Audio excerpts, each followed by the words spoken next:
Assalamu alaikum warahmatullahi wabarakatuh. I tell everybody, recovery in the raw. I've been keeping this thing going, man. I'm loving it. You know. That's the one thing I learned about this recovery thing is a lot of people gonna say, you think you better than them, or you think they're gonna say you uptight, selfish, all this stuff, you arrogant now that you're clean and sober. You know what? Let that shit blow by.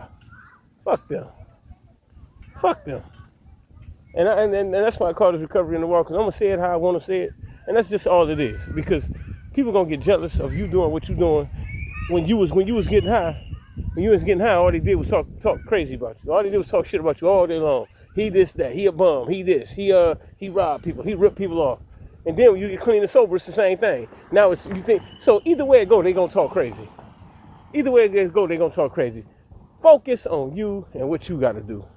That's all you can do. That's what I'm going through right now. Now it's like, okay, everybody called me all type of different names when I was getting high. One nigga called me Bizarro. He said, "Oh, you turned into Bizarro Ace. You crazy Ace. That ain't the Ace I know." All this, but they do the same thing, and they was doing the same damn thing I was doing. I was just doing it better than they was. You know what I mean? I was doing it more intense and more violently than they was, but they was doing the same thing. They was doing the same thing, but they got a name for me to call me because why? I don't know. Why do people talk about other people? I don't know. Why do people get jealous of other people? I don't know. I don't know why people gossip. It's times people have called my girl and told my girl that I was a place or this place or that place, and I wasn't nowhere near there. Or you get people, but it's times it was some things that was true too, though. Like people sitting around kicking it, and we are everybody partying and having fun, and then when it's over with, gonna call my girl and tell my girl this and that and another. But if I was to call their girl and say that they did this, that, you know what I mean, then I'm wrong. You know, but they want to call mine because they trying, you know what they trying to do? They trying to soften mine up to get into my girl legs. You know, it's just all that wicked evil. It's all wickedness and evil. My pastor called it's witchcraft, basically. It's basically witchcraft. That's all. And when you in that life of, okay, I'm gonna give you an example. You had witches back in the days. When them witches made they brew, they called it brew back then. When they made their potions or they brews, what did they do? They put that shit in a big ass pot, put fire under it, cooked it up, heated it up, pulled it out, and served it to their victims. So what you think crack is? What you think fentanyl is? What you think? It's all the same shit. It's all witchcraft. It's all witchcraft. And when you get out of that life, you think they love it. No, they don't love it. They mad you got out of that. They mad. They want you back into that life. Like I said, they zombies. They want you to live like they living. They don't want you clean and sober. They don't want you thinking on your own. They don't want you thinking freely. They don't want to see you doing good. But you know what? Keep doing good. Hold on to your joy. Hold your peace. Grab hold of it. Cherish it. Make it, it's yours. It's yours. That's something can't nobody take from you but God, man. Once you get that feeling of, you know you got it going on. You have that feeling of, you back to yourself. You back to loving yourself. Why lose that? Don't lose that over somebody else's jealousy. Don't lose that over, and that's where I'm at today. And the other thing is, you can't please everybody. You can't please everybody. Like, you get clean and sober and you think about it, may be somebody you did some wrong to. So what? You make your amends. You sorry. You this, that, whatever. But you know what? You tell them you sorry, you move on.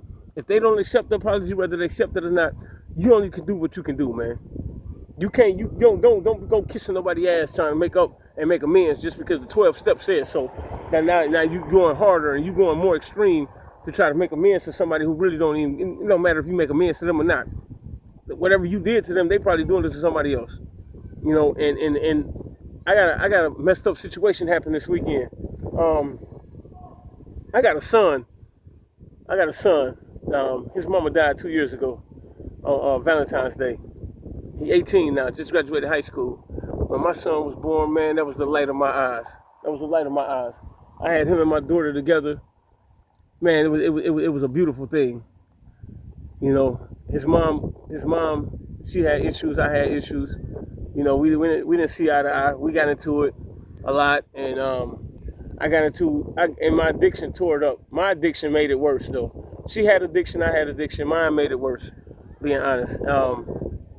I had the detectives. I had so many dope cases out here people kept setting me up. The detectives went to her and told her if she ain't tell them where I was, they was gonna try to take Malik from her. And so my thing was to just leave that situation. I thought I was being wise going on the run, so the detectives couldn't take my son from my baby mama.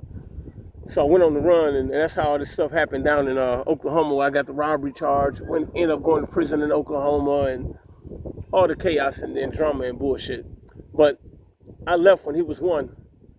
You know, when I came back, I tried being in his life, and she gave him up to her sister, and so I would have to go to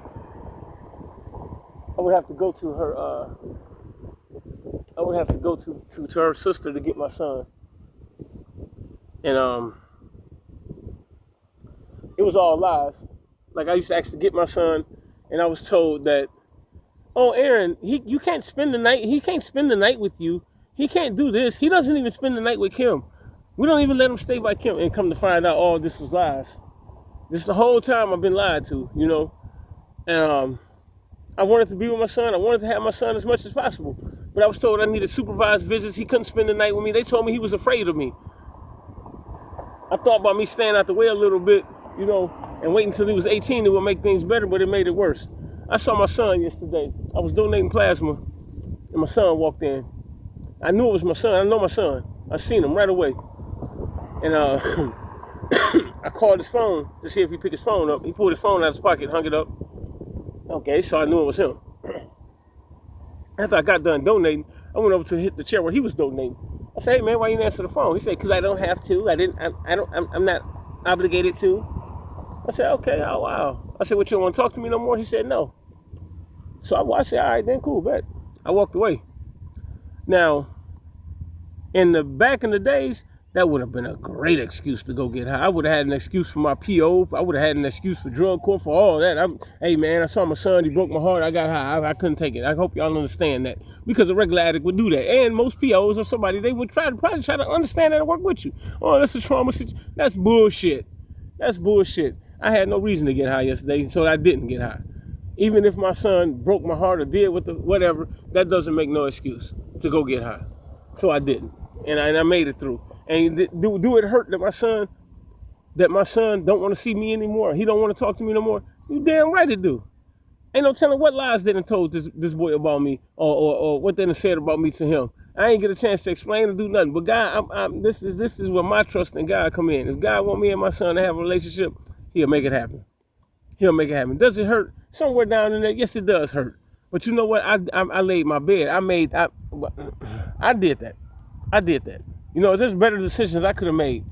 You know, and I can't blame it on nobody. I can't be like, well, his mother did this, she did that, and she could have made better decisions too, or they lied. I don't care, man. It's life. That's life. You know, and I hope that he finds it in his heart to try to get with his dad, you know, somewhere in the near future or in the future. I don't care. Maybe it's be on my deathbed. It don't matter. As long as he see me before I leave this earth. You know, all I want is my son to say he loved me once. But if he don't, hey, I can't let that destroy what I'm building right now. Recovery in the Raw. Recovery in the Raw is mine. I'm building that from the ground up. Y'all watching me with these videos. Build this from the ground up. And I can't let nothing destroy that. Whether it's family, friend, son, daughter, mother, nobody. Nobody. Because this recovery is my life. And it's the same with you. If you struggling and you got an addiction, or you got something you trying to get out of your life and you working on making yourself better, don't let nothing hinder you. You got to focus on that and stay 10 toes down on it to you yourself. You yourself. And God is amazing, man. I got so much amazing news to tell you guys that it's amazing. We prayed for this apartment and all this, and I got people praying. But also, man, I got a new job. You know what I mean? I got a job offer. I'm making $20 an hour now. I just got a job offer for $28 an hour. We're close to it, like $27.75. You know, an hour. After getting out of jail, it's only been 38 days, 39 days. I've been out of jail. And everything is coming together. You know, I got an apartment, I got my truck back, got my system back, got getting my family back together. Everything just coming back, man. And for the most part, I got me back.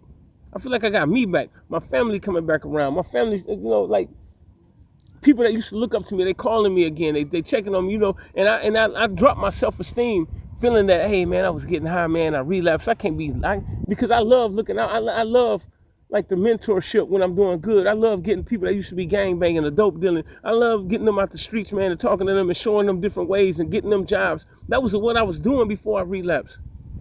I wasn't just a regular person. I get out here in these streets and I see people that's struggling in these streets, and I can help them get jobs, and I help them. So for me, when I relapsed, it was a big thing. I feel like I lost everything. I lost my position in life. I lost my what I love the most. And now guess what? Everybody like, man, it's just a pat on the back, man. Hey man, you relapse, you gotten back to you. Long as you pick it up and get back to what you was doing before, ain't nothing wrong, man. Everybody have slips and falls and mistakes. And now my job is to make sure ain't no more slips and falls and mistakes. Like I said, those were rehearsals. Now I know what to do. Man, I'm gonna tell y'all something, man. This life is so amazing, man. It is so amazing. I can't believe that when I was getting high, I missed out on so much, man. But it made me who I am today. If I wasn't getting high, I wouldn't be the person I am today. I wouldn't be the man I am today. I got kids getting ready to go to school. I got to get their school clothes. I got it. You know how good that feel? I don't got to go steal it. I don't have to go in the store and steal nothing. I don't have to pay boosters to go get my kids' clothes. I can go get it myself. You know how good that feel? That feels amazing, man. Coming out of this street life, ain't nothing sugar-coated about nothing I was into. This was full street life. The stuff you see in the movies, the stuff you see that's the life we was living. That's the life I was living. Drug dealing, shooting, gambling, all of it. Orgies, the whole whatever it come with it. We've been into all of that, man, and that shit ain't nothing, man. It's people fantasizing about living that life. For what? I'm telling you, as a person who done lived that life ain't shit. That life ain't shit. All you doing is wasting your time. You wasting your time and you destroying yourself. You destroying your health. You being selfish. You ain't thinking about your family. You ain't thinking about your responsibilities. All you thinking about is pleasure and fun. You living a life of lust. That's what you're doing. You're living a life of lust. Whether it's chasing the desire sexually or it's chasing the desire of your heart or pleasure. All you chasing is pleasure. But you know what? When you get off of that and you get out of that life, you get out of that wickedness and that evil, man, and you see life from this side, it's so much more greater. Recovery in the raw. This Ace, man, signing off. Assalamu alaikum.